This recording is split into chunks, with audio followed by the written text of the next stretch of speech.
નમસ્કાર, star India TV ન્યૂઝમાં આપનું હાર્દિક સ્વાગત છે। આપ જોઈ રહ્યા છો સ્ટાર ઇન્ડિયા ટીવી ન્યૂઝ, સત્યની વાત એ સત્યની સાથે। આપણે વાત કરીશું સાબરકાંઠા જિલ્લાની। સાબરકાંઠા જિલ્લામાં આજે 8માંથી 7 તાલુકામાં વરસાદ। સાબરકાંઠાના ઈડરમાં 1 ઇંચ, હિંમતનગર અને પ્રાંતિજમાં 0.5 ઇંચ વરસાદ વરસ્યો। સાબરકાંઠા જિલ્લામાં આજે દિવસ દરમિયાન 8માંથી 7 તાલુકામાં વરસાદ નોંધાયો છે।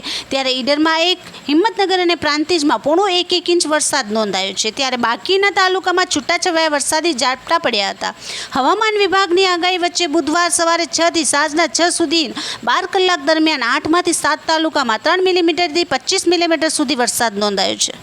હિંમતનગર ડિઝાસ્ટર કચેરીથી મળેલ માહિતી મુજબ જિલ્લામાં 12 કલાકમાં Khedbrahma 9 millimetre, Vadali 3 millimetre, Idar 25 millimetre, Himmatnagar 17 millimetre, Prantij 21 millimetre, Talod 7 millimetre અને પોશીનામાં 4 મિલીમીટર વરસાદ નોંધાયો છે। ત્યારે સાબરકાંઠા જિલ્લામાં આજે સવારથી તાલુકાઓમાં છૂટો છવાયો વરસાદ વરસ્યો હતો। હિંમતનગરમાં બુધવારે સાંજે ધીમે ધીમે વરસાદે શરૂ થયો છે, જેને લઈને શહેરના નીચાણવાળા વિસ્તારમાં અને રોડ પર પાણી ભરાયા હતા।